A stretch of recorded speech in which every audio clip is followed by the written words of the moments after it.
blue. Not Superman, but Dr. Manhattan shows up as well. What did you guys think of that part, first of all? Well, that was the scene to set up why they're integral to the story and to Ozymandias. Mm-hmm. Because that was the moment where, and we know from the film and even from the comic that Dr. Manhattan is capable of just disintegrating people by looking at them if he feels like it. Mm-hmm.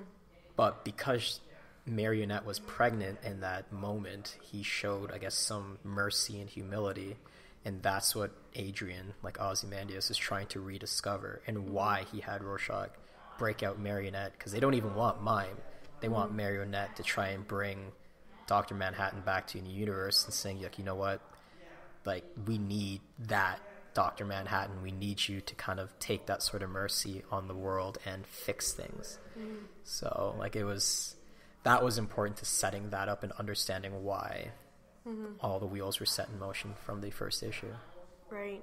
And I mentioned to you guys, I noticed that Geoff, I forget his name again, the old dude that Johnny found... Thunder. Johnny Thunder finds the Green Lantern, and I don't know what that really means for us. What do you guys think, Geoff? Like, I'm boggled by that. I honestly think it's foreshadowing for another sort of crisis event, because ever since we've had Rebirth, we've had a lot of the timeline messed up. We've seen, even in the Flash books now, they've started to talk about the fact that Wally remembers that he has kids. Right. He has, Jay, and I forgot what the daughter's name was, but he remembers them now because Zoom told him about them, and now he's trying to find out a way to get those back because Flashpoint screwed everything up. So, what happened to the Justice Society of America? That he kept talking about his friend Alan, because that's Alan Scott, the original Green Lantern. That's the lantern that he found. Right. And then you have Saturn Girl, who's now running around with Rorschach from the future, because she knows something is wrong with the timeline. So where is this all ultimately leading to? And I think it might be some sort of, we're trying to fix things again. Right. Sort of business. Did you have somebody say, Len? Oh, about the lantern? Yeah. Yeah, I'm not sure what that's doing there either. Yeah. It was just like the most random thing that, and I'm even picking up Johnny Thunder was pretty bloody random, because he was a guy that they had in the 1940s. That's when he was introduced. Right. And he had a magical genie named, I forgot what his name was, but it was essentially it Thunder. had like X and Z into it. Yeah. Or no, I'm thinking of someone else. No. X, Y's, X. No. He had to say some sort of magical words. It was like U2 or CU. It's like the magical words, and the genie, like a thunder genie, came out of a lamp, and he was seen as like the comedic relief for the Justice Society until Black Canary kind of took his spot on the team, and they wrote him out of the stories later in the later 40s. But was the phrase "so cool" or "so cool"? Well, that was when the kid had it. No, let me. So cool. Something like that. Yeah, I forgot what is the actual phrase. I'm just going to look it up. So while Shane looks that up, let's talk about that last issue. And the last issue, the very last pages of it, I remember finally seeing like the Joker interact with the yes, actually, Eminem. Side note: the magical words were "say you." Whenever he said that, it was spelled CEI-U.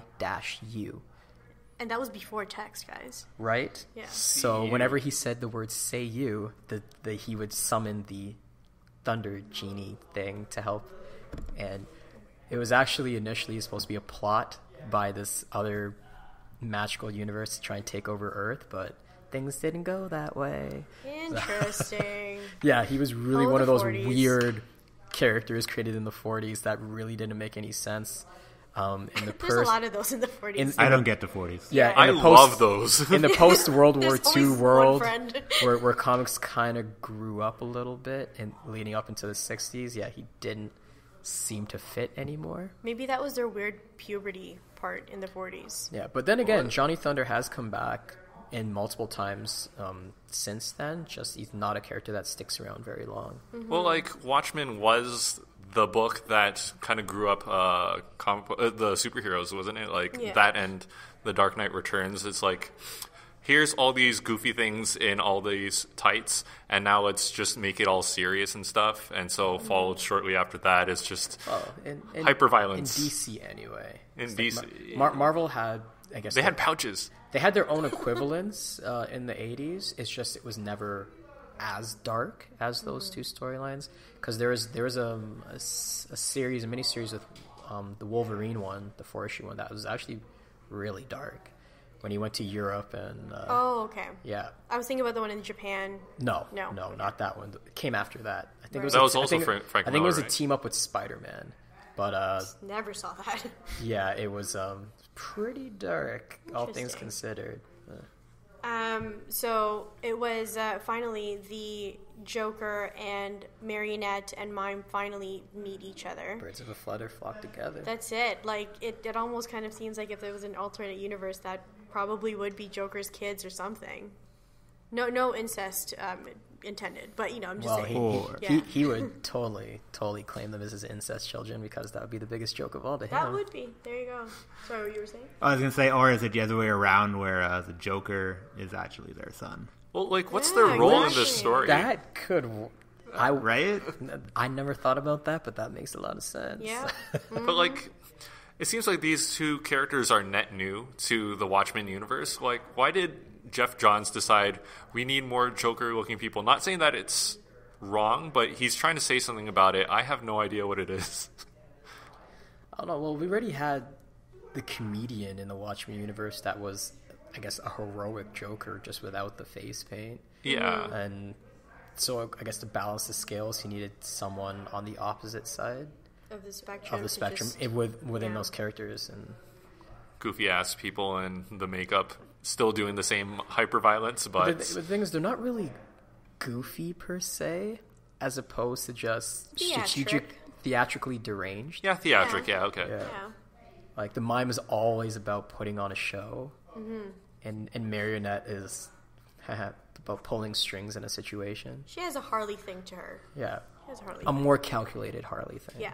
Way Yeah. more calculated. Yeah.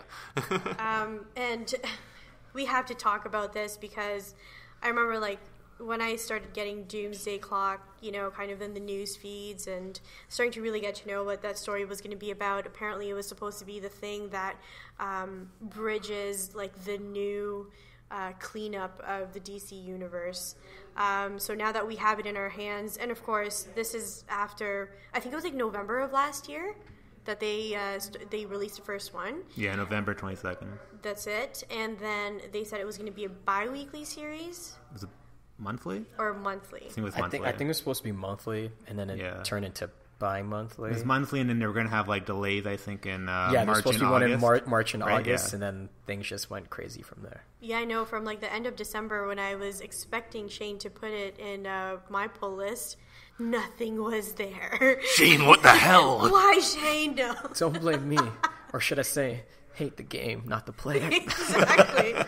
And we all felt that. I mean, this is all in our pull list, right? And I think, when was the second or the third one? There was like a huge hiatus. I remember that. Yeah, I think it was after the third one. it was after the third one, coming up to the Yeah. fourth one, there was a 2, almost 3 month break. Yeah. And then there was supposed to be another gap between 4 and 5 that was supposed to be 3 months, but then they like, oh no, we're gonna make it 2 months again. And it's like, oh, but it wasn't supposed to be monthly in the first place. Yeah. So And how did you feel about that? Yeah, I think, like, it's an unfortunate thing because it's not where, like, obviously the story is really good, but when you're waiting, like, 2 months in between stories, you can kind of check out. Yeah. Because it's like, like, when I'm, like, say when I started reading, like, the 5th issue or the 6th issue, I find, like, I have to go back and, like, to the 3rd or 4th issue to just sort of, like, remember, like, what the hell I missed. Are you typically a rereader? I mean, I wouldn't say so. No. I was going to go with yes, and I went total opposite and said Yeah. no. I'm just gonna go on a short 30-second rant. Yeah, Because this is one of my biggest pet peeves in the comic book industry. Roll up your sleeves, guys. If you know you're gonna have these big game-changing events, and you have plans for them, and you've done advanced solicits for them, please, for the love of God, get your creative team to get at least 5 or 6 months of a lead-in with drawing and writing it. You've got some notoriously slow artists out there. I'm not calling out Brian Hitch, but I'm calling out Brian Hitch. That name though. Yeah, Gabriel Delotto, like there's a lot of artists that I love their work, but if you can't hit a deadline, please don't put them on a monthly title. Get them to take half a year to get all of the stuff ready and then release the books. There is no reason why you're having a premiere event like this and you're having 3 months between issues, and then Didio has the nerve to come out and say there's an oversaturation of comics in the industry. Didio. Yeah. If you haven't read that in the news, he made that comment that he believes there's too many superhero books out there right now and people just can't afford them, and it's gonna... You're contributing to this mess, so fix it. Yeah. Fix it. Wait, wasn't his response to that was, just doing fewer titles, but doing them like twice a month so you can get the same amount of sales. But they stopped holding the line at $2.99 and raised the majority of their books to $3.99 American, like Marvel has. But at least Marvel has cut back on the bi-weekly titles. There are a few still, but not as many. But DC seems to be publishing a Justice League book every week. If it's not Odyssey, it's Justice League. And it's then, at one point, I think that we had like 3 different Justice League storylines going on in a week. I think that was 2 weeks ago. Right, and then you have the weekly books that come out all the time, like No Justice, and then Man of Steel. It's like, do we really need all this? And then you have these crazy delays with, like, no, you don't. Fix it. That's all, guys. Well, you know what? When this is all over and it's all collected in trade... 2 years from now? 2 years, maybe even 5 years from now. 5 years from now in a nice hardcover. Soon, guys. Forevermore, people will never feel the delays ever again, and people will just look back at this as a single unit. And I feel like looking back at this as a single unit with the great art by Gary Frank, I think it's... I don't know. They're making something that can at least last a bit. Again, they put these creative teams together with the knowledge that it's going to be collected as a graphic novel at the end, and it's going to be a nice, seamless story. And for those people that trade weight or they buy it from their local bookstores, the indigos, the chapters, that's going to look really nice if you get it from the library. But those monthly readers that are the lifeblood of the industry. So basically, everybody in this room, you're screwing them over. Like that's what you're doing. Yeah, that is for sure. Like, and then again, he has the nerve to come out with the press release and say something like that. Like, oh, fix it. That's Dan. That's it. I don't know how many times in a podcast have we said, "Oh, that Didio." Didio, no.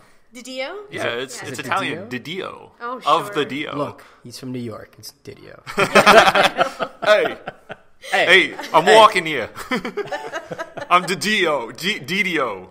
That sounds like a remix, Didio. I'm sorry I stuttered.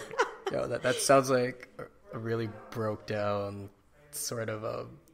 Oh my God, what's his name? Tony Monaco, DJ Danny D. Yes. Yeah, pretty much. So what do you guys think, though? Like, I mean, the story, we're at our 6th issue right now. Like, where is this painfully taking us? Who knows? It's an interesting turnaround on what was there in Watchmen, because, yeah, it's building on the same things, but Veidt's whole journey in Watchmen was, not relying on the extraordinary and just taking things upon himself to fix the world. Now he's going out to find God to fix it. He's literally doing like a physical prayer, saying like, we can't fix ourselves. Please do it for us.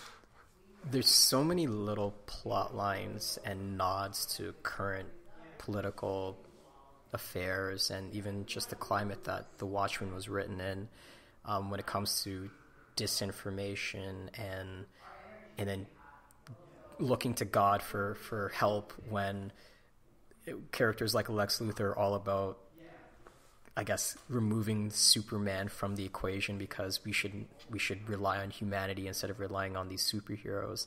And then the notion the notion that they bring up of the Superman theory of why is it that all these superheroes and supervillains in the DC universe are of American origin why did all these superheroes start appearing after Superman crash landed?